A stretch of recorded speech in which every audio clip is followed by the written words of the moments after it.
Moi, je suis prêt à défendre la liberté d'expression de Guillaume Meurice. Je suis pas sûr que Guillaume Meurice soit prêt à défendre la liberté d'expression des gens qui ne pensent pas comme lui. Exactement. Et c'est un peu quand même, pardon, le problème aussi des insoumis qui disent on est pour la liberté d'expression, mais enfin, on voit même au sein même de leur mouvement que dès qu'une tête dépasse, elle se fait rappeler à l'ordre. On a vu ce qui est arrivé à Raquel Garrido, privée de parole parce qu'elle n'était pas dans la ligne à un moment donné. Donc la liberté d'expression, quand on défend la liberté d'expression, c'est on défend la liberté des gens à dire des choses que toi, qui te dérangent, te plaisent pas. Mais c'est ça la liberté d'expression. Attends, la question, je suis pas sûr que Guillaume Meurice défende ça.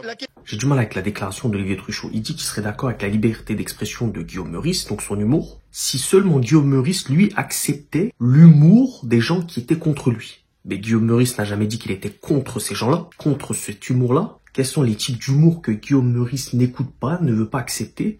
Le racisme et l'antisémitisme. Prôné par qui? L'extrême droite. Pourquoi? Parce que c'est illégal. Sous couvert d'un anonymat qu'on appelle l'humour. Donc le problème d'Olivier Truchot, c'est que Guillaume Meurice n'accepte pas ce type d'humour. Donc lui ne va pas accepter son humour. Vous vous rendez compte un peu de la mentalité? Et c'est lui qui parle de double vision, d'hypocrisie.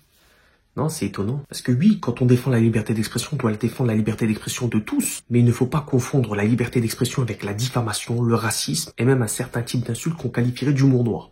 Donc Olivier Truchot, qui nous fait le bien pensant, essaye de faire une généralité dans l'humour, de faire une généralité dans les déclarations, mais ça ne fonctionne pas comme ça. La liberté d'expression, ça ne veut pas dire la liberté d'expression de tous les propos. Si demain je tiens un propos antisémite, raciste, diffamatoire, je serai condamné par la loi, même si je veux dire que c'est ma liberté d'expression, ma pensée. Ça ne fonctionne pas comme ça. Donc si Guillaume Meurice ne veut pas défendre ce propos-là, il a le droit, et pas sous couvert d'une certaine liberté d'expression ou d'un humour. Donc la double facette, c'est vous qui la tenez. Donc moi, je peux vous montrer aussi des déclarations d'Olivier Truchot où lui n'est pas pour la liberté d'expression, dès lors où il coupe une déclaration qui va pas dans son sens. Non, c'est assez marrant à voir. Bref, dites-moi ce que vous en pensez en commentaire, bien sûr toujours dans l'aspect, mais c'est un peu compliqué avec eux.